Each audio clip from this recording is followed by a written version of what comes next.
welcome to Monkey Business episode 27. Wow, look who we have here. We brought the big guns. Yeah, we got Ana. Ceb. Ceb, shut up. Ana. What? Oh my God, he made it. Hola, hello Ceb, you're here too, and Johan, awesome. Great to have you. Ana, you're here. We finally made it. What's up, dude? Yeah, I'm here. I'm good. Yeah, that's all I have to say. That's all. Where are you right now? I'm okay. I'm in Melbourne. Okay, Yeah, awesome. Well, how long have you been in Australia now? I'm so curious. it's I have no been- idea what you've been up to. It's been a year, I think. Yeah, it's been Straight? No traveling? no traveling. No. Wow. Damn, how's that? Yeah, it's alright. What did I do? I bought an apartment like 3 or 4 months ago. Yeah, that's all. And just Was it buying easy? furniture. Okay, so that's it. You bought like a refurbished apartment. Did you have anything else to do with it? No, Or was it really, kind of new? just- Yeah. just have to like do some of the floor renovations and stuff. Okay, so you're going through it. Okay. Yeah. Yeah. Yeah. Seb has also been through some shit like that. Oh. That's what I Yeah, I love it. It's my favorite thing to do now. this is the house renovation podcast. So Johan had 2 years of experiences, and Seb, you've been already 1 year of different kind of nightmares. I mean, I feel like Johan is senior for these things. Yeah. I'm still a big noob. Anna, are you noob? Are you I'm fine? pretty new. Yeah. Like, I mean, I'm doing okay, but Yeah, you tell yourself that, but in reality. Are you already living in the new apartment, or you're still living in the old one? no. Still like so I ordered a bed and it's taken like 3 months. So I Oof. have to wait another month. You should get the real good stuff from Scandinavia, like horse and bed. It's really expensive, isn't it? Yeah. Oh. Are we telling that story, Johan? I've can- never you told can- it. You can Are you sleep. going for it? No. I mean, I have a horse in bed, but you can sleep on the same bed that the Princess of Denmark sleeps on. Yeah. Not at the same time, though. It's a different. Not at the same time. That's Different I don't know. mattress. I don't know how that will happen. I can't make that happen. But you can sleep in the same type of bed. And bro, it's worth an investment. Like I spend way more time in a bed than I do in a car. So why would I spend more money on a car if it makes a difference for me, or it can make a difference, right? I'm not saying it necessarily always does. And for some people, maybe you want to sleep on a hard mattress, but oh my god. Oh my god. No, not a fan of hard. No? You're also a soft bed? Yeah? Yeah, I'm a medium / soft. Yeah, I like That's what I super like. soft. What about you, Seb? Jay? For me, super soft because I sleep on my side. So I need the whole. I'm old, I need the whole bed to bend over my weight on my shoulder. Yeah, soft for sure. Okay. Or a bunch of sissies. It's clear. Well, the last time we saw you, Ana, we were in Lisbon, and obviously a lot of new adventures has happened ever since. You have periods where you were like really grinding Dota, and then I saw you in other games. Where are you right now in your gamer life and path? Nowhere. Nowhere. No. I mean, Right. I just started playing Dota like maybe 1 or 2 weeks ago. Probably play like 1 game every 2 or 3 days. Okay. Maybe sometimes 2 games a day. But yeah, that's about it.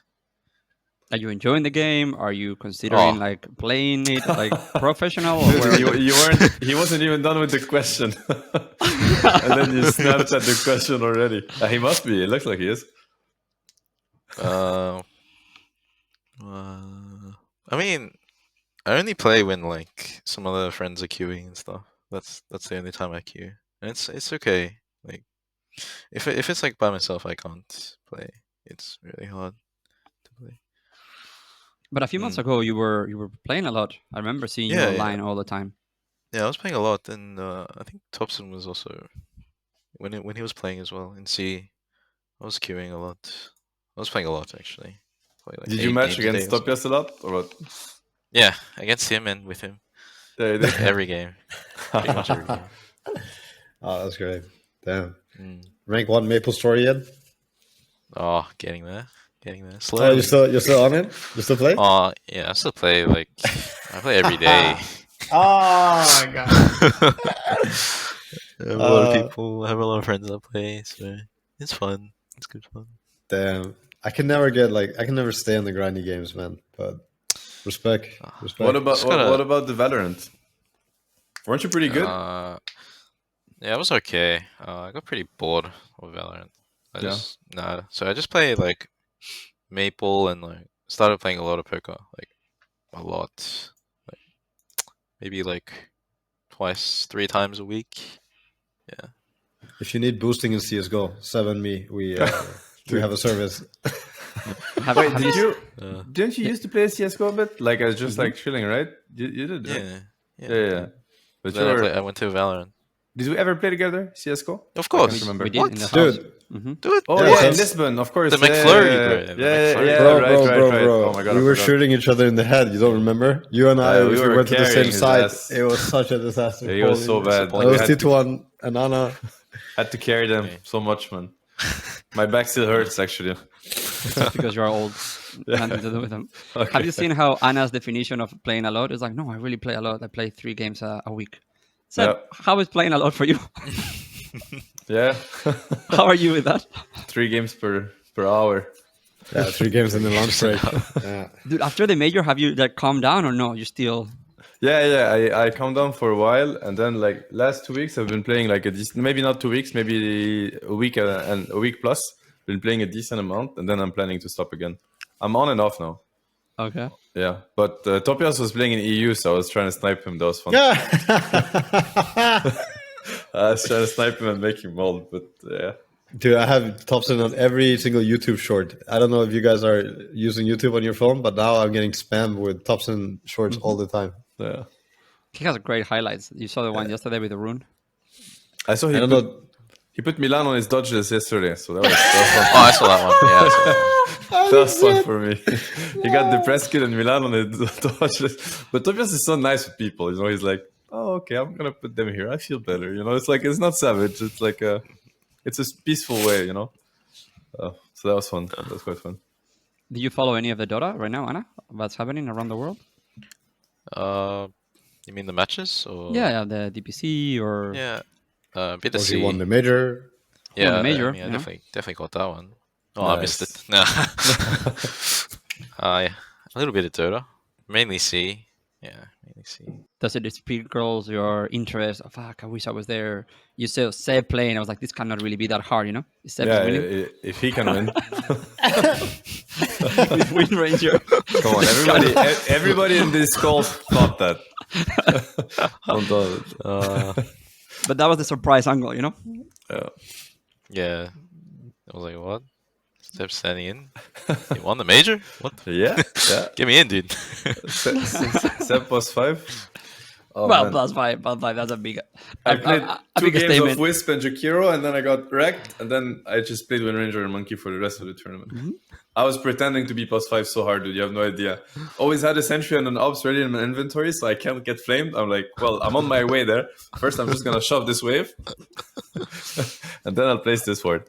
But don't you think that the hardest thing, like right now, even after winning, you used to say the hardest thing to actually have or get is motivation or like big Yeah, care. for sure. Rest is like, what about you, Anna? Do you have you think you have high motivation to compete, to play? I mean, I can just say for me, it's not the same as it used to be. It's definitely not the same, but I think watching kind of it brings some sort of spark, but definitely not the same. I don't know When how was Ceb it? does it. When was the peak for you? I'm curious, actually. If you look back, when was the peak motivation that you had? Was it when you joined OG for the first time? Was it, Probably later? probably the first time. Maybe even Like- in China. DAC times? You mean this period, Yeah. like 2016 and stuff, or was it? I think it Or was, maybe it yeah, was before was it OG, after I that? think. Before OG. Yeah. Yeah, I don't know. definitely To me, the peak. I get the motivation from like just watching other teams. I'm like, these guys have to go down, and then so I can always find it somehow, I guess, because for some reason it doesn't come from within; it comes from the outside, The famous line, I'm offended that these guys think they can win. Yeah, let's not go back to that, But no, but it's true. It's mean, like, you see other people doing this, and it's like, I can't believe they can get away with this, Yeah, crush sometimes it. it really pisses me off. So it usually comes from that. I mean, there's always like someone comment or like the idea. I don't know. At least it's like that for me. Somebody saying like, "Oh my god, this guy is so good. Nobody can beat him." You're like, Yeah, exactly. oh. And I know the guy who's probably playing that is like, he knows that people can beat him. It's just, yeah, sure, he won a game or something, you know. But then you have all other kinds of fucking comments or shit that people say. Yeah, it comes from that there a lot. Dude, I remember. It was so funny, man. I remember when you just joined. Ana OG mid. You remember these times? Yeah. OG, Exhort Invoker. That was good times, good times. Johan, you're still playing carry, right? Yeah. Yeah. I remember watching my Queen of Pain mid not once aggro creeps and play with no lane ward and like losing this easy lane to some elite hero. And it's like any Queen of Pain player who's played like 20 games was probably going to do like the Shadow Strike creep aggro better. But yeah, I was like, nah, no need, you know? And it was like probably mind on farming pattern or something. But yeah, that was good times. Was it Ultimate 2? Exhort Invoker Midas. Yeah. What is the story of how you guys met, or how did you guys connected? You know, how did it all came together? I think it was Tal, right? It was Tal. I think he reached out to me, or I mean, we had like a list of players that we were all looking at, and we were looking at the leaderboards.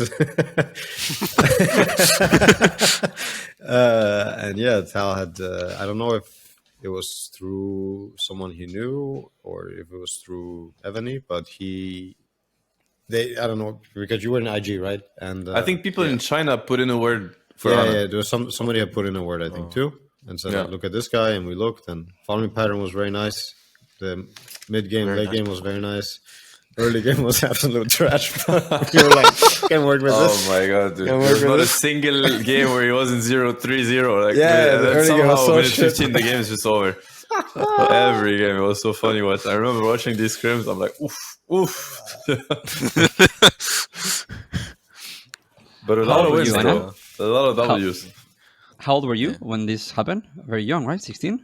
Yeah, 16 or something. No, I think it's 16. Oh, actually, maybe even 15, actually. I think so. I think crazy. 16th birthday happened in OG. Well, and then you guys brought him. You were living in China back then, right? Yeah. Or just before. And where did you relocate it, or how do you guys did it? I don't even remember. There was like a conversation, I went to right? Israel. And then you went to Israel? Yeah. Oh, yeah. You went to Flies. Yeah. Yeah. For a while, right? For a month, at least? Or 2 maybe months, more? 2+. More than that. Yeah. Because he was supposed to do up to 3 months in Israel and then 3 months in Denmark. You remember when you came to Denmark, bro? Oh, yeah, I remember that. You were coming from somewhere hot and you didn't want to, like I warned you, like don't put on slippers like and shorts. And you were like, nah, it's fine. Yes. And then we have to walk. It's like December or something, and it's fucking windy and raining. And we got 800 meters to walk. Oh my god! Good times. Good times. Yes. Yeah, these were some really funny times, actually. What is the funniest moment that comes to your mind together? I mean, I heard the story about the hike and Ana. I would say the hike actually that we had in Austria with Jesse, Anna. Like that. Like I would say, because it was an actual physically demanding day, like relative, right? But for most of us, I would even say, like for Tal and for me, like we definitely got winded or could get winded doing that. But Anna, he had a really hard time that day. He had the wrong shoes. I don't think he ate breakfast, and like yeah, and he still persevered. You know, he still pushed through, and like he almost gave up. Like we were hiking up a hill, but at the end he got to the top, and then we had baited him saying that there was a car up there that was going to drive us down. There was no car. There was never a car. You guys are so evil. Powering No, that wasn't funny. That was not funny. Dude, that was funny for us, man. That was for you guys, not for me. that was pretty funny. I still blame the shoes. I think the shoes played his part. Oh, yeah, the shoes are still being a bro. Sunk cost. And you know why you had those shoes? Because he stepped in a huge water puddle before we got to the airport. So we're on the way to the airport. It had been raining again, and he fucked up his whole sock and shoe. So he went to buy a new pair. And those shoes you had were like super old and worn down. Yeah, I didn't really care about what I was wearing. It's different now. It's definitely different now. You care more about what you're wearing now? Yeah, of course. Mm-hmm. When was the moment that you think that your life started to change? Like, because obviously the first time you win the major or the first time you win OG, it's a big change. And then the first time you win TI is like a much bigger change. But by the success, by the majors, you more or less were used to this? Or it was more like, holy shit, now this is a complete game changer? I think it was the same. Like, I don't think much changed for me. I think I actually changed a lot more when I stopped playing. Like, I realized, yeah, it's interesting. That's a good question, though. I think, like, is the first major win or TI more impactful? For me, I'm thinking like winning a major, like, you know, like getting that. It's not financial like security forever, but it's definitely a good step towards financial stability. You know, very good step. Yeah. For me, I think it wasn't so as impactful as TI, but because TI mentally as well is like so. Even my dad had told me years before, like if you had won one of those TI 4 or 5, you know, you could pay yourself a salary of this and that for that many years. Like that's really crazy, you know. And I think he was trying to explain other people and my mom maybe a bit like how insane this kind of is, you know. So I don't know, winning TI fucking blew my mind. Whereas winning the major definitely felt good, but it wasn't it, you know. Yeah. I mean, in that moment, those majors were also much bigger than the ones right now. So it did feel really great, but no, winning TI, great. Did your life change a lot, Ana, after winning TI? Like the people that are around you, or like how you were perceived, or your own perception of yourself? No, not really. Actually, no. Maybe I don't notice it, but I think that's a positive, though. I think. I think it's better this way, honestly. At least I like it better this way. I do too. You're in control of the change that you want, and the things you don't want to change, then they get to keep being the same. That's nice. Was it different for you, Ceb? No, not so much. But I think I'm like special. Not much change, but some things should have changed. You know, probably that's what I'm trying to say. Yeah, so probably not a good example, but no, not much changed, I would say. Obviously, I cannot tell about how you run your personal finances or things at your homes, but I've spent a lot of time with you. Greatly, if that's what you're asking. With you and with Johan. Don't facepalm, Johan. Put your hand back down. And with Tobias, and yeah, you guys are, you know, like normal people. You just happened to do something that was very extraordinary, and there was like a lot of money attached to that extraordinary thing. But if there was not that much money attached, it will be exactly the same achievement for you guys, and it will be the same journey, and the same anything. Pretty much, pretty much. That sounds right. Had it ever hit you, Ana, the incredible achievement? Like, because normally the way that I see it is, I don't see it on myself, you know, but I see it how other people see me, and then they approach me like, "Oh no, do TI," you know, like, so has it hit you, you know? Yeah, of course. Yeah. In which way? How do you see it, or how do you feel it? Oh jeez, I don't know how to explain. Have you had any of the what's it called, summit syndrome? The post-summit depression. Post-summit depression, like, I mean, just for me, I could say maybe the motivation not being there, I'm still looking for something to kind of replace, like a competitive itch or something. But have you felt any voids? No, yeah, of course. I think I feel like since it happened, it's like I don't really know what I should be doing like right now. So I just sounds familiar. Tell me more about it. Tell you more about it. Yeah, I was making a joke because I have Ceb that is dealing with retirement really, really well. Yeah. He's the best dealing with retirement. He's back. No, He's never left. I'm back to not being back. I think that you guys all, obviously, I've witnessed more in Johan and Ceb, but you have spent so much of your time devoted to this. And there is a few elements there's an element of addiction, I'm not going to lie. And there's an element of escapism, from other things in life. But this has become your routine and this has become your reality. And now you stop competing. And then it's like, okay, and now what? Not even with the time, but it's like, you're extremely ambitious individuals. So now what? What is the next big challenge? I mean, I told Ceb is going to be running for president. No, but I think there are like other things too. Like I've put some thoughts into it. I think, I mean, what you said, there's a lot of truth in it. I think there's also the what's it called?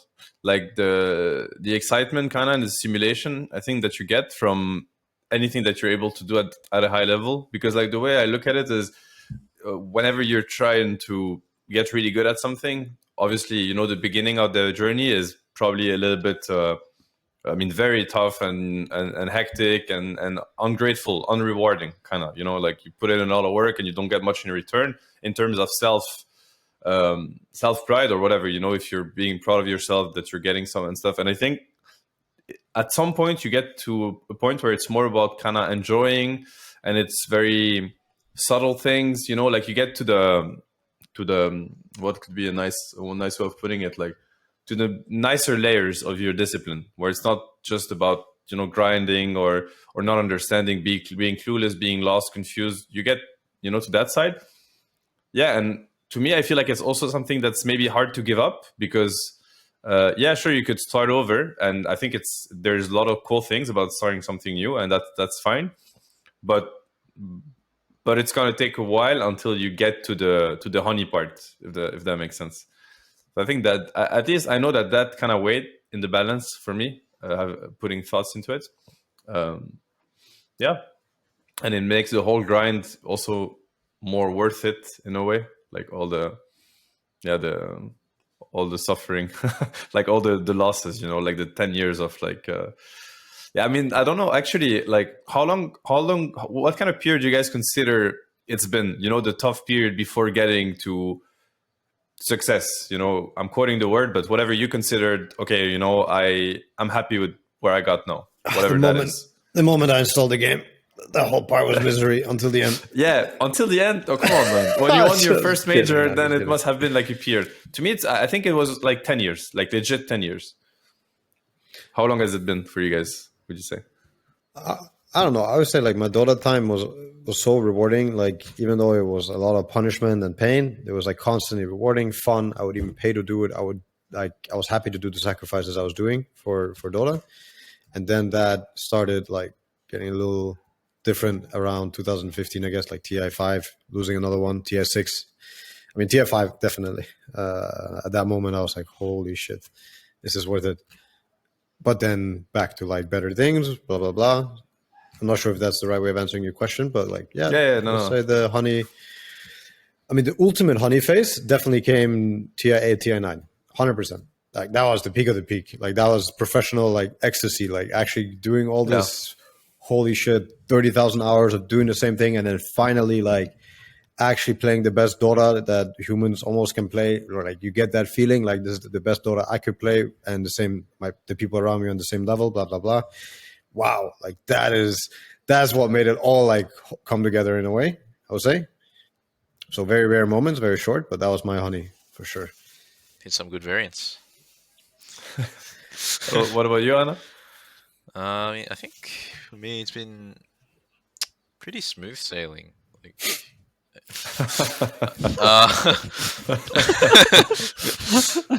I mean, like, I don't know. So I played. When did I start playing? Maybe when did Dota 2 come out? 2011. Yeah, I think. Okay, so or it might maybe end 2010, but these days, I think the beta keys were around then. Yeah. So I've been playing since then. What? TI8 was what? 8 years later? 7 years later? Yeah, 7 years later. Yeah. Yeah, 7 years, I guess. Of smooth sailing. Yes, very smooth.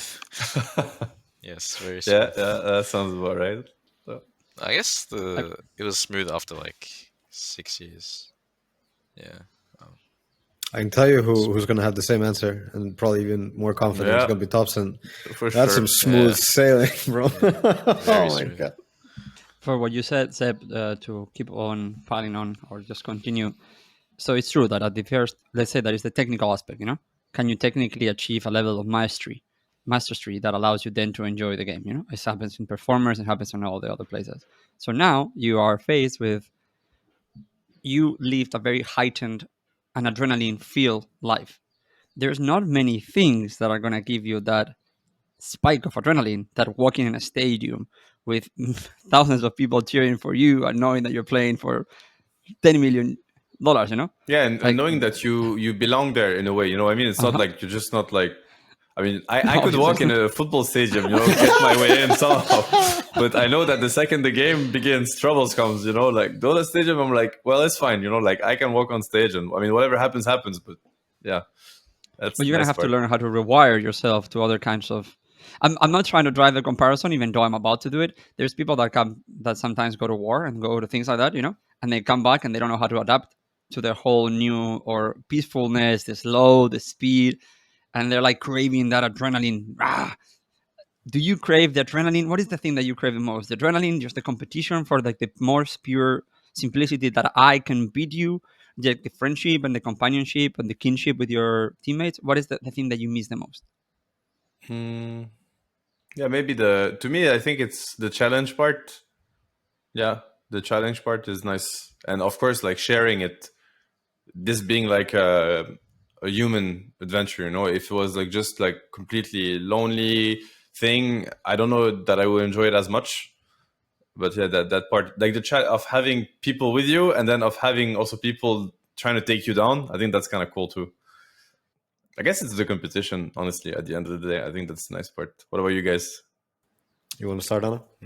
Yeah, you can start. You can start. I've heard that before, by the way. Yeah. It sounds like a debrief. I'm laughing. I'm laughing because it's like when you're saying that you enjoy having the people around you. I realize that almost every hobby and thing that I'm doing now is other than still spending time with people. So I spend time with people, and that's kind of my team bonding stuff. And the rest is solo games. I'm like solo ping pong. I'm doing solo gardening. I'm solo raising the dogs. Everything I'm doing is like my personal challenge to myself. And I'm so not ready to take on like Dalai Lama or like who the fuck ever, Mali Burgers. I can't do this anymore. I want to do this alone, and it's like improving in ping pong is, I don't know, it gives me that competitive satisfaction quite a bit. I'm taking it out on everyone in the house, but the rest of I can attest to that. The rest of the team stuff is like I'm just applying it to, I guess, my other relationships in life, and I'm quite happy with that separation. I don't think I'm ready to start a new team yet. I don't want to look for teammates because, I don't know. That's probably something too, is like that whole thing about building a team. That for me is like the main grind. Yeah. It's really the main grind. Holy shit. It takes so much out of you. I don't miss the teammates. Feels bad, man. He says that with two of them in the call. Great. I'm glad that we invited you, Johan. I don't miss any of the other teams, is what I should say. Yeah. Those two, that team was perfect. I can't settle for anything else. How about you, Anna? What was the thing that you missed the most? I mean, it was fun. That's what I missed, the fun. Yeah. What part was fun for you?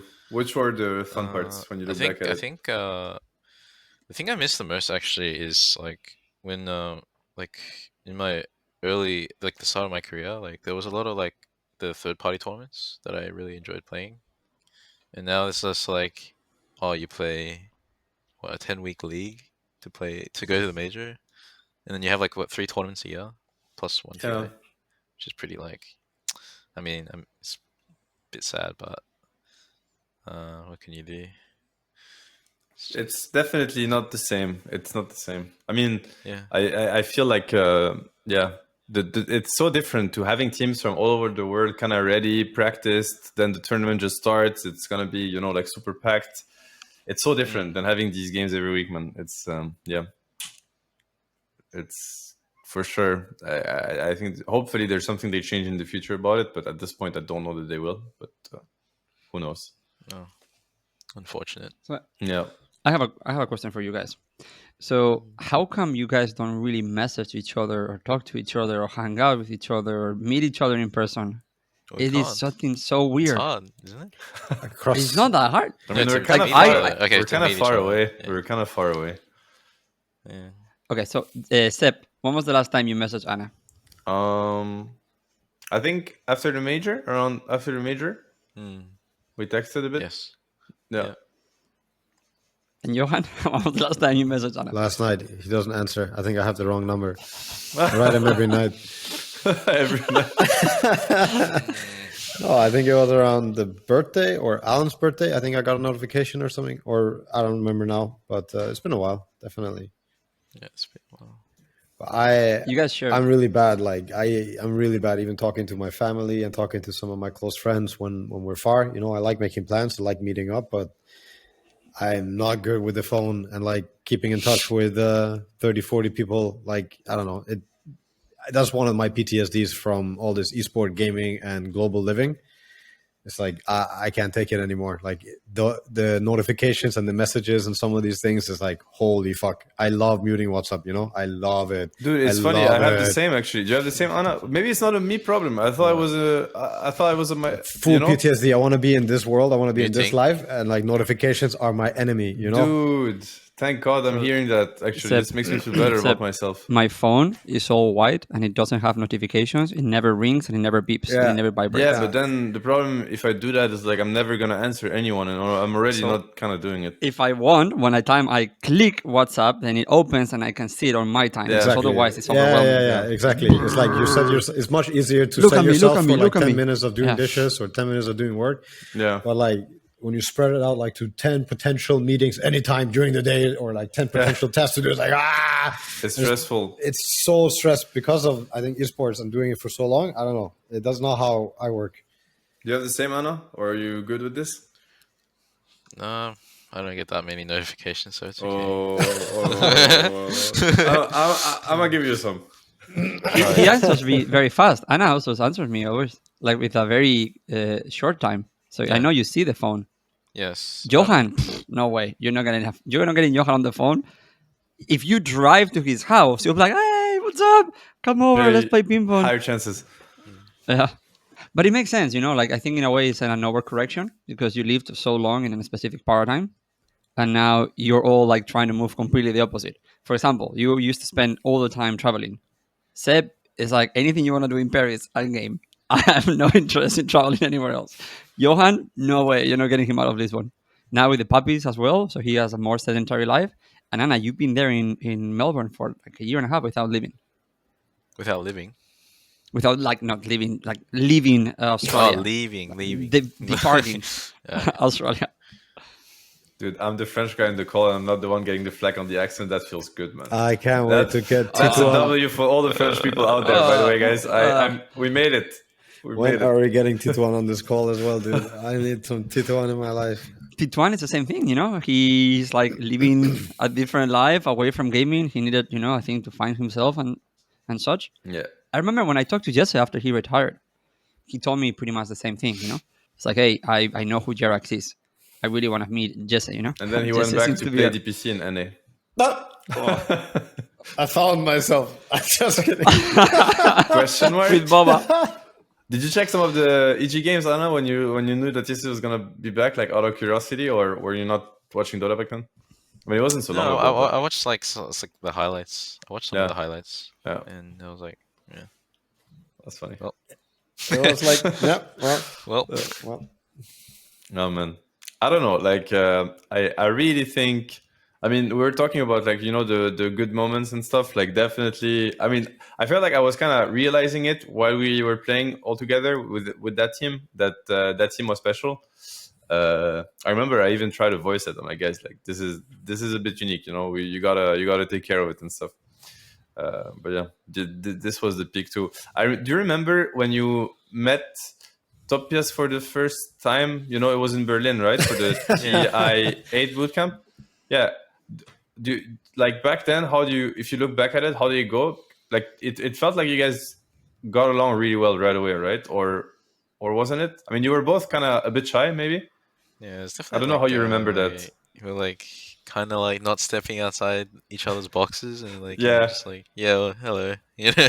But it still felt like there was like underlying conversation, even though you guys weren't really conversating. You know what I mean? I don't know if you had the same feeling or something. It felt like you were bonding somehow. or is that me telling myself stories? I remember we were talking a lot about like the synergies and stuff with heroes. I don't know. I think everybody was bonding a lot Dota wise, but definitely the two core players were, I think, bonding in terms of how to play for each other. Because it started really early, I think. All the core, I mean, especially like Ceb has always been everybody's bitch, you know, he can adapt to anyone. But for you two, I think you adapted a lot during I mean, the team adapted to each other, but you two adapted a lot to each other as well. How do you view that Anna? How did it feel for you? I mean, I didn't notice like anything in particular, but it felt like pretty good to play with him. So I guess it just, you know, it was good. Yeah, it felt like yeah. Did it feel natural or? Oh yeah. Did it feel natural. Like it was hard to get it right? No, or opposite? It definitely felt natural. So, you know, it was definitely like in a good. Definitely felt good during that time when that was happening. To me, like actually the peak, I think one of the peaks of that team was the TI8 pre-qualifier bootcamp. I think these were some of the games that I enjoyed the most, actually. I don't know if you guys remember these scrims. Those versus not the best teams either. It was like teams that were preparing for was it open qualifiers or closed? I can't remember. Maybe open. It must have been open. It was open. Yeah. Not every team wanted to scrim us at that point. I wonder why Liquid wanted to scrim us so much. Like we scrimmed Liquid all the fucking time. That was TI8 bootcamp. Isn't that what you're talking about? No, I'm talking about the bootcamp in the Red Bull House. Oh, you're still talking about Berlin. Oh, I thought you moved on. Okay, sorry. No, for qualifiers, you know? Yeah. Okay. We're playing actually tier 2 teams like of course. Yeah. Kingwin and stuff. Oh yeah, Kingwin. Yeah. Memories with Kingwin. Nisha was on Kingwin back then, right? Yes, getting abused, bro. DP mid, Underlord mid, like, oh my god. These were really fun games. Oh, this DP meta was so shit for DP, and people were so bad, like at drafting. People were so much worse at drafting at that point. Who was on that team? Elisa, Exotic Deer, Nisha, Pamos, you remember? The offlaner? We cracked some jokes. Pamos? No, fuck. No, Palentimos. No, not Palentimos. It was... Dude, it was the same King 010 every game. What was it? Let me find them. I'm looking this up. This is too important. Kingwin, Team Kingwin. I remember some of these games felt so tense, you know, like even games that shouldn't feel tense because you knew that you only had this one chance. It's like, single limb as well in the beginning of the opens. It's like BO1, I think. Yep, BO1. Right, yeah, single limb BO1. Yeah, two chances, right? Like two opens, but Patos. Right? Patos. Yeah. Patos. The duck. Patos thanking. Yeah. I think I wanted to share something with you guys. I shared it before.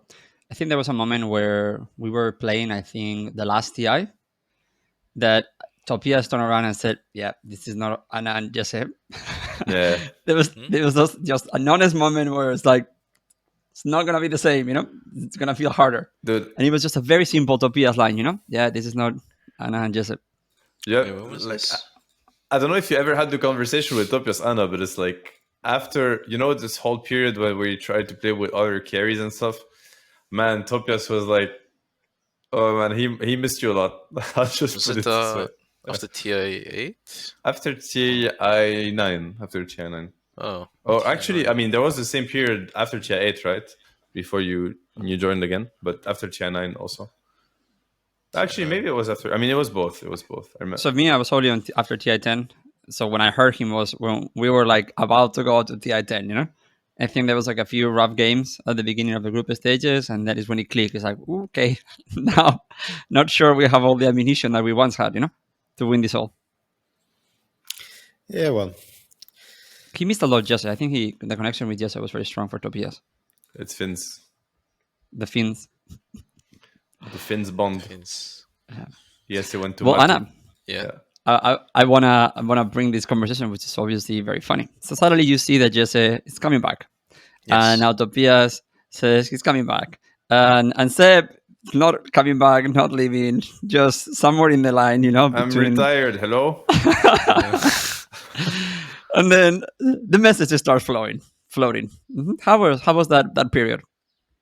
The messages. What messages? Yes, Tobias wondering, what if we brought the whole band together, you know? The Backstreet Boys back again.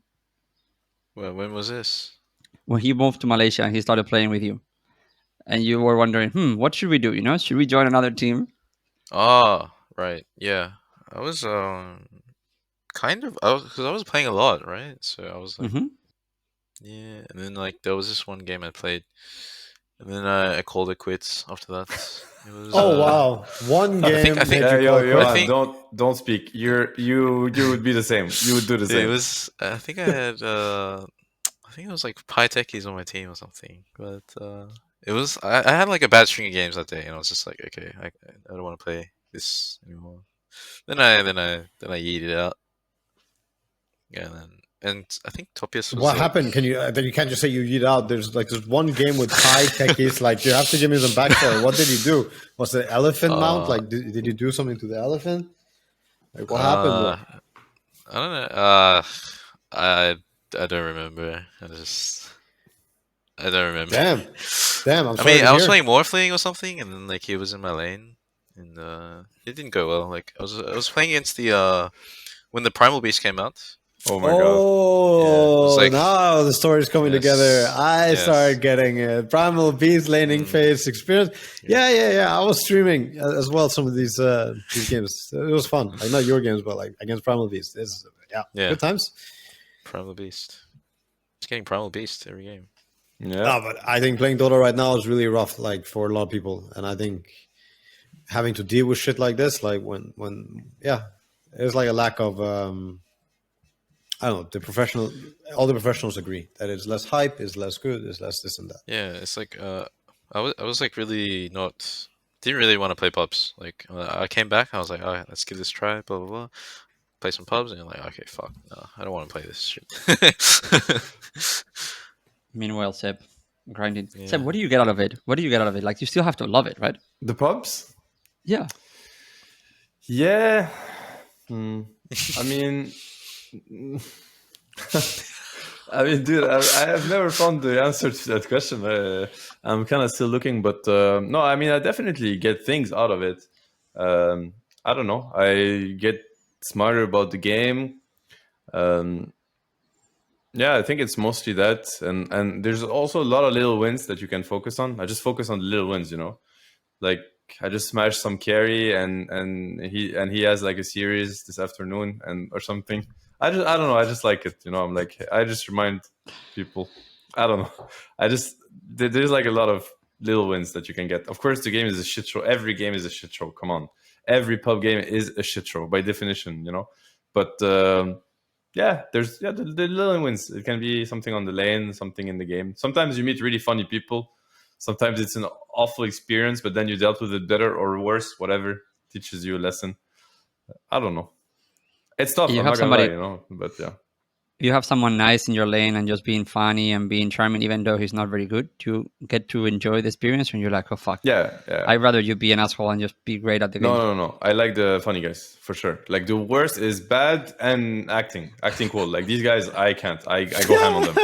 I go ham. But sometimes you have this guy. He's like, he's bad, but he's screaming in his mic, like trying his best, super excited because we killed somebody. You know, he feeds 5 times on my lane, but that we ended up killing a guy screaming on his mic. Nice.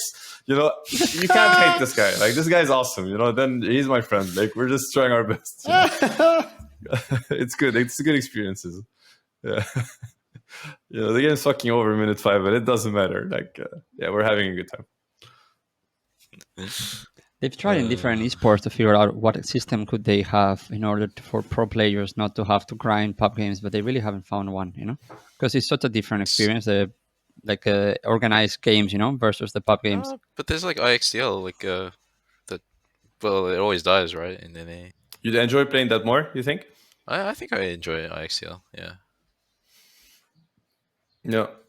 I think incentivize. So honestly, I think incentivize as much as you can with high ranks, which is give it a leaderboards, give it a cool rank, give it a cool thing.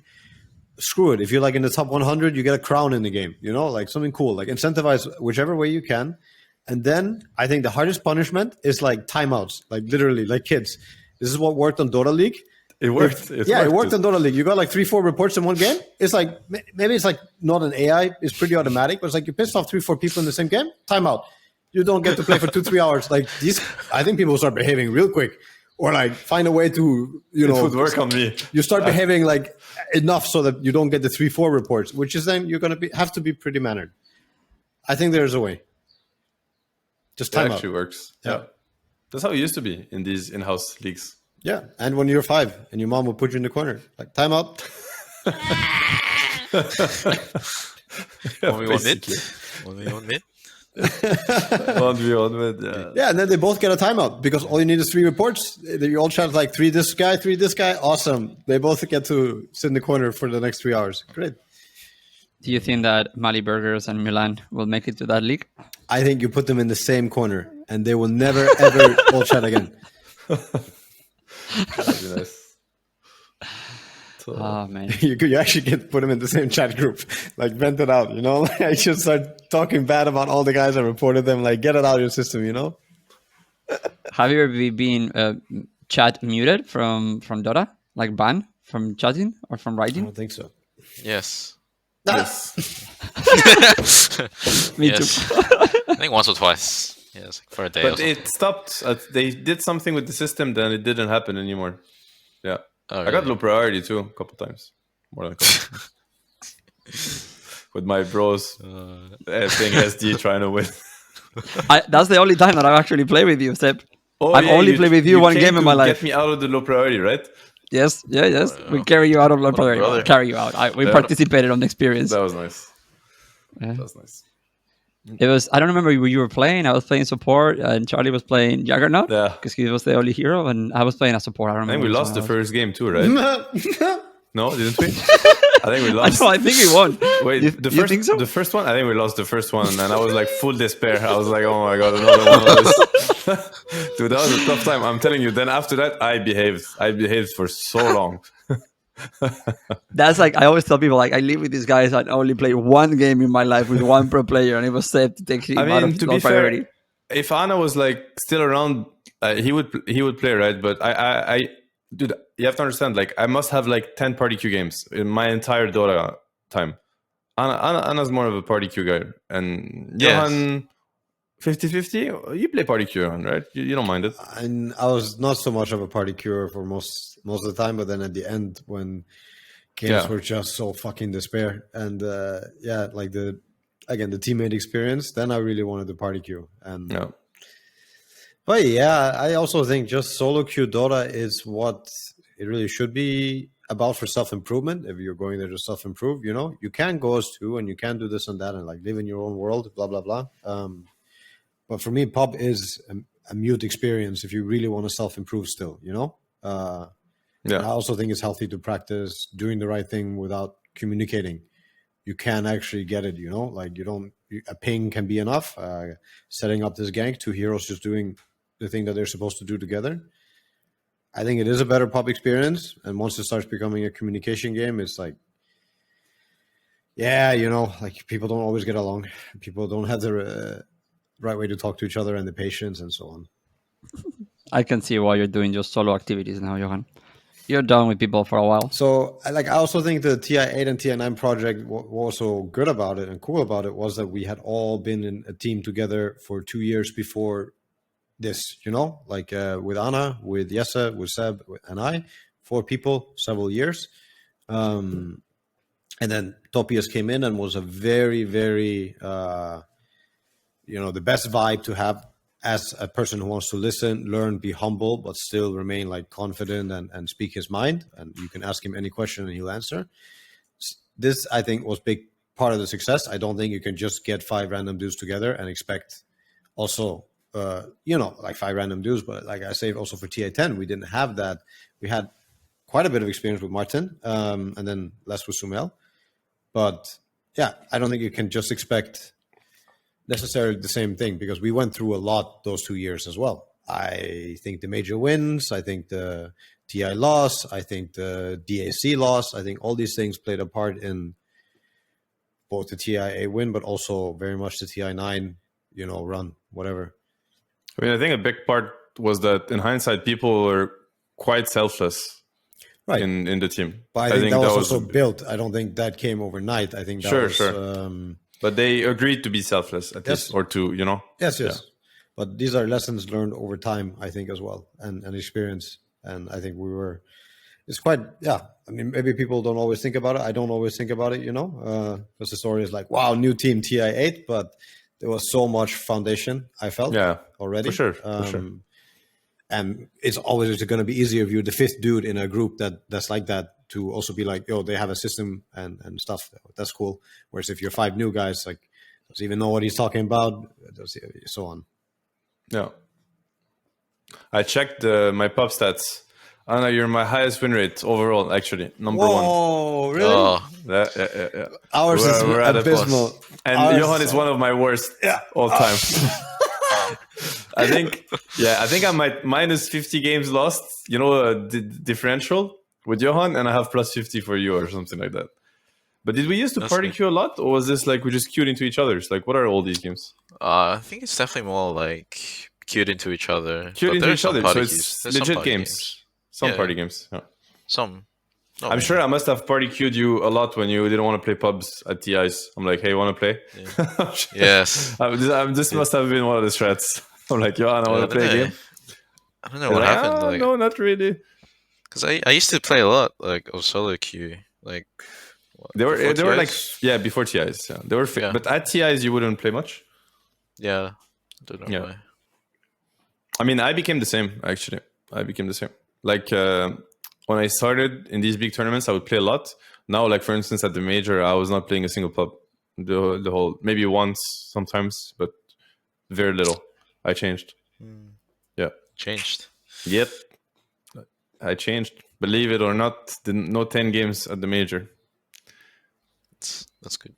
What was Johan's rhythm in tournaments? Maybe if you had time for it, you would have done it. No. I promise I wouldn't. 10, even at you remember TIs? I wouldn't queue pubs all the time. Yeah. No, you're right. Yeah. I wouldn't. TI10, maybe I did it more, but I was out of shape a bit because of my eye. That's why. So I was told that Ceb doesn't play pubs. One day I showed up in Stockholm, and the manager of the team was like, "Oh no, he's sleeping. Don't worry." And I see just a face with lights splashing on his. It's like, is that Ceb in the middle of the night playing Dota? Yeah, he was. Wait, it was me? Yeah, dude. I have a photo of you. I don't know if I have it on this phone. I have a photo of you from the street, and just. Oh yeah. I know what you mean. Yeah. It was after day 1, I think, of the group stage. Yeah. Dude, I had some catching up to do. Yeah. You got clapped, and you were like, okay. I played my first plus 5 officials. I'm like, all right, I got to play some pubs. Exactly. That day is when I arrived to say hi to you. Yeah. And I remember the next day that you saw me, your only sentence was like, "I'm not playing fucking Bane." Yeah. That's it. Yeah. There was no more conversations to be had. I was checking out which heroes I could be playing. Yeah. Anna, did you get to see any of the Monkey Business show that we did after we won? Because Amar had crazy fucking funny lines about Ceb. How Ceb wards were so bad that he told him, "Can you please not put the wards? Can you just let me buy them and I can place them myself?" I got bullied, man. My cores were telling me, "Can you stop buying wards, please?" Really? Yeah. Why? They don't want to place them? Yeah, I mean, they wanted wards for the fights, and I never had one ready. Bro, the best. We're playing against NS. The best is the official game draft communication. I get to listen, and I'm standing there behind. So it's like, okay, so we have to first phase. We need to first phase +5, Ceb hero, and something else. And Ceb is like, okay, I think Wind Ranger or IO. And then it was like complete silence. And Mars just Wind Ranger clicks it like boom. It's like you were playing Wind Ranger, and then there was the Warlock discussion. It's like, so when is your last? What's your Warlock level? It was like 3 or 4, and he almost picks the other hero. And then Seb's like, wait, but I can play Warlock. Then he's like, when was your last Warlock game? And like, wait a minute, it was like this. And was it a win or loss? Loss. Okay, boom. Super bullied. Yeah, it was funny. Man. It was really funny. Gives you a lot of perspective having to play support for course. I remember when Ana, when you came to Lisbon, immediately, dude, the first days that you were playing with another account, you could only queue support. I remember after 3 games of CM, you were about to fucking lose it. You were like, I can't support these people anymore.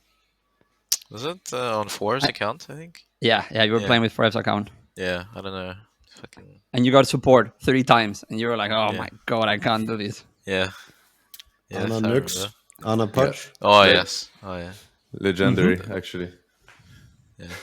Rubik too. I think it was a patch game. It was an IO game, a CM game, and then you're like, okay, I'm gonna log in my account. I can't do this.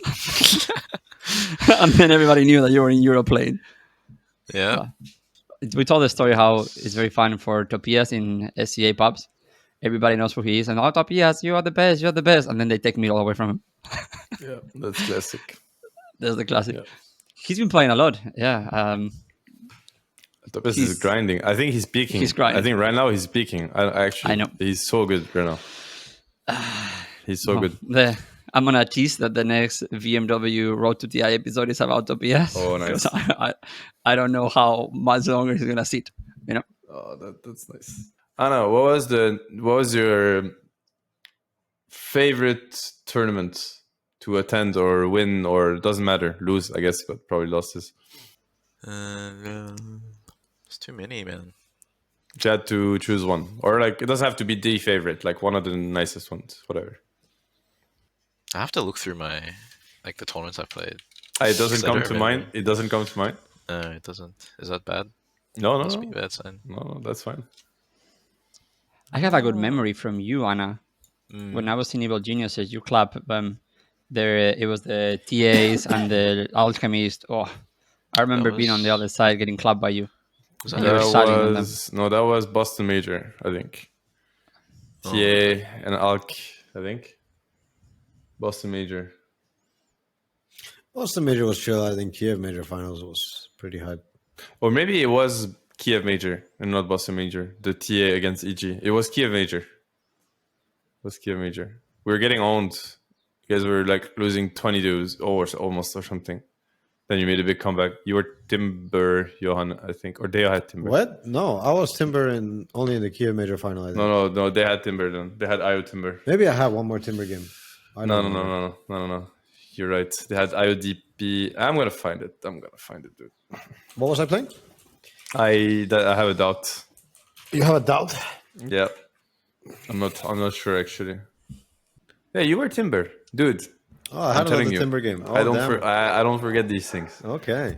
What tournament was it? You were actually Timber. Yeah, there you go. It was Kiev Major. Yeah, against EG.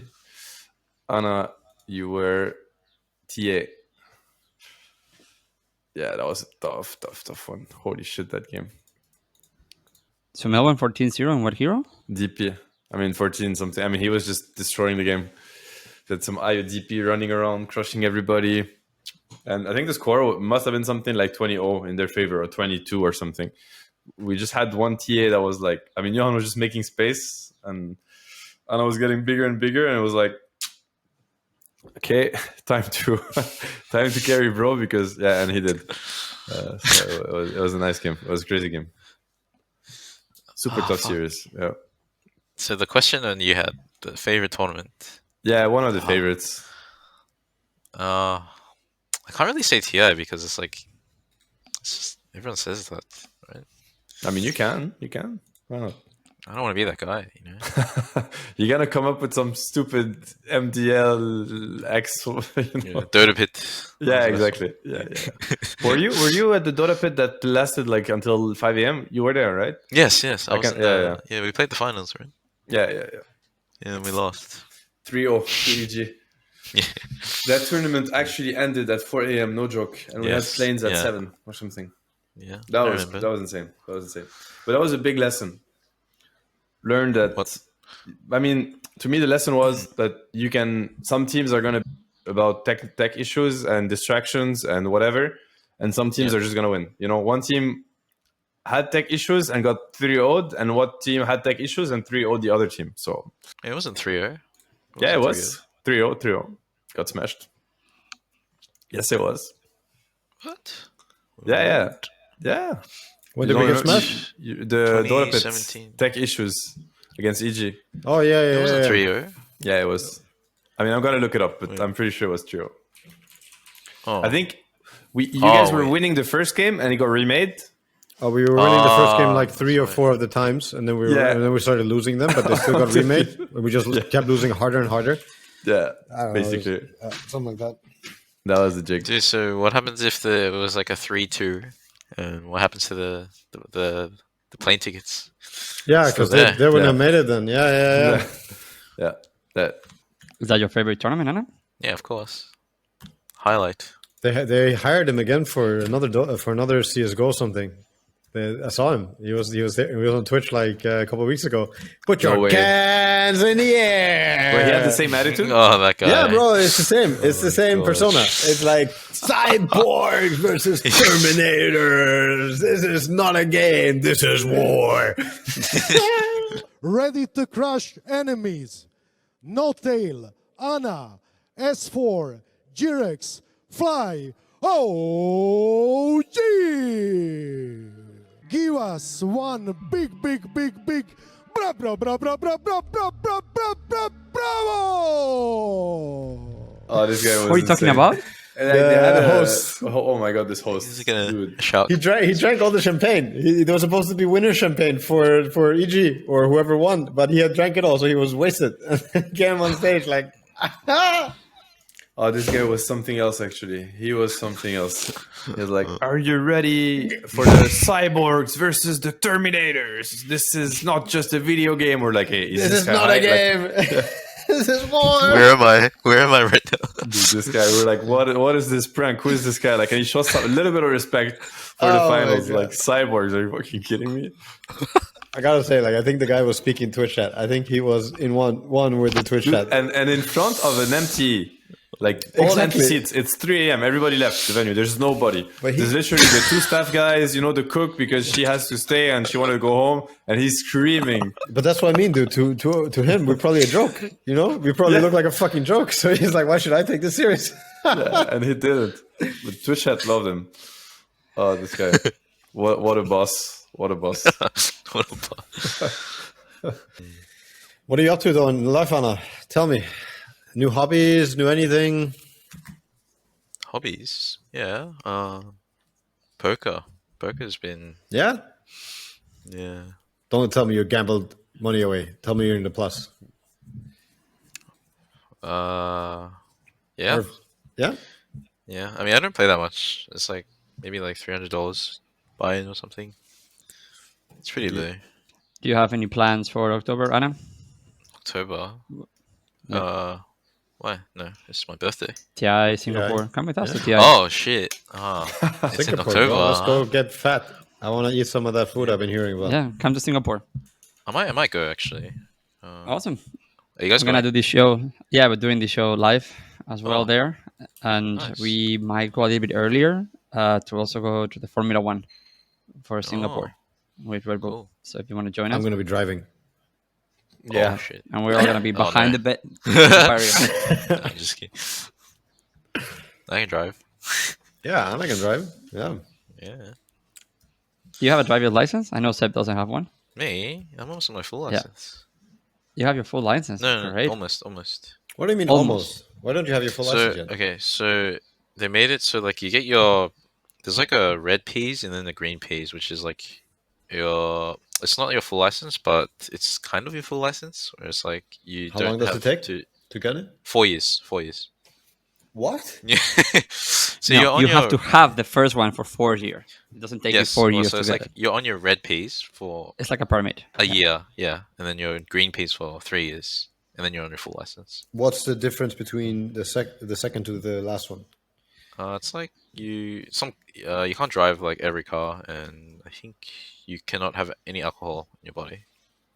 Yeah. But then after the last one, you can have like point something, or Yes. Yeah. and then And you can drive any car. like vans. V8s. Not any car, as in like there's still a limit, right? Like to the size and whatever. You need a truck license, of course. But so you're saying before that you cannot drive like a van or an RV? I'm not sure about van. I just know you can't drive like V8s and stuff before. Oh, your full like license. performance cars as well. Okay. Interesting Actually, I didn't know system. that. Okay. Interesting. Yeah. Yes. Yeah. It's pretty interesting. We're like 4 Well, months. in that we're done. America, I have a great system. I paid $12, got a book of 50 pages, sat on the end of the row, and by the time I went in, I already passed the exam, and they gave me a paper that says that I could drive. I've never touched a car in my life. What? So you I can swear to God, drive. dude. You're qualified, dude. I swear to God. And I'm not joking. So it's called a permit, a learner's permit. And the idea is like you see it in the movies where you sit down with your dad and he tells you how to drive. But I don't have a dad there. So the idea is that I can drive during the days, no freeways, with another person that has a driver's license inside the car that has had a driver's license for more than 5 years. Which means that I don't know how having somebody in the car with 5 years makes me a good driver. Absolutely no. But I literally went to the line, get the book, passed the exam, and got a paper that says that I could drive. And I was so terrified that I got my friends to get me to a parking lot, like in the movies, of like a big parking lot, absolutely terrified. And I drove there for a few hours, and then they were like, okay, well, let's get out and let's go to a normal street. Dude, absolutely terrifying moment. All the cars, and I've never, but because I don't have manual cars, so it's just like, it was, scary as fuck. So scary. So when I hear stories about how complicated it is to get driver's license in other countries, I was like, yep, cost me $12 to get mine. You drive manual? Mm-hmm. Yeah. I drive manual later. I learned how to learn manual. When I drove motorcycles, then I learned how to drive manual cars because it's the same system. Ceb, so next time, dude, you have like, I don't know, an hour free. Let's get you an American driver's license. Yep. I might get mine before the end of the year. You think so? Yeah. Oh, you don't think I How's can that? pass it? Depends. Just try to win someone. Just put yourself in a race, or like I get your driver's license before you. If Johan has his driving license, there's no way I'm not gonna have it. Oh my fucking god! wow. As soon as you get that license, we're going to Austria, and we're going on those hills, and you're driving a van. Seb. You I gotta wanna mentor see me. you. You gotta mentor me. You're gonna coach me when I drive. Let's see. Phew. Do you think you could do that, Anna? You remember Austria Yes. driving that van? You remember those roads? I don't know if you were Yeah. like paying attention. Of course he remembers. Oh, yeah. We all thought we were Yeah. gonna die, dude. Like, of course we all remember. But then you had an How can awesome we forget? driver who your lives were in full safety net. There was never going to be any harm. Nothing touched the car. Smooth sailings, bro. So you were driving, Johan? Yeah. That's what you're saying? You were driving the van? He was, I was a trying to, chauffeur. he was trying to drive. He was trying to drive. So I'm going like the speed limit, I think, or maybe slightly below on some of these mountain hills where there's no railing and there's just a drop of like, I don't know, anywhere from like 10 to 40, 50 meters, and probably after that you will keep rolling down. So I'm doing like within the speed limit, usually never above, like never to the limit and never above. And then you have the Austrian people who are driving there every day. They don't give a fuck, man. They're going down like 100, 120. They're like trying to pass me. It's like I guess they're living there and they got used to it and they don't care anymore. But some of those streets, like no railing, no safety net, no nothing. If you just go half a meter or less than half a meter to the left or to the right, you're going for a tumble, big ass tumble. Yeah, no, not for me. Not for you. Well, boys, it's already past 1 hour and 10 minutes. We have a promise that Anna is coming to TI. What? What? No? Yes, come on. Let's go. As a spectator or as a player? Or? No. I don't know what Ceb and Johan are going to do. I'm going to spectate, I'm spectating. So we want to do the show live from Singapore, and we also want to go for the Formula One. So we can go there, all go there for a few days, hang out. So the Formula One is at the same time that there's a music festival and street food, because I think the Singapore is at night, the race. So it's going to be awesome, and we are going to go there. Tobias told me he's coming as well. Oh shit! Okay, with, then I have to come. with my war. So we just have to get the boys together. Okay, so Yeah. it's- And if Yes is coaching Liquid, then they better shape up. Yeah. Can we make the joke of well, the first have to make it, right? Ah, No, that's what I mean. They have to shape up Yeah. now in the DPC. Otherwise, I mean, yeah. I hope they make it. It's always fun to get. I like those guys, you know. Yeah. Insania and the boys. I are want good boys. everybody to make it. I want everybody to win. yeah. Yeah, me too. Okay, well, thank you so much, everybody, for making it here to this episode. We made Ceb an official member a few weeks ago, and this is actually the first time he shows up since we make him an official member. He waited so that he could start declining. And Ana, thank you so much for making time as well. I know it's late on your side of the world. Thanks for having me. See you in Singapore then. Yeah, all right. See you then. All right, Okay. all right, dude. Awesome. Very good chatting. Very nice. Very good. Thank you. Cheers, Nice to everybody. chat with Cheers. you all. Take care, Remember- guys. Bye.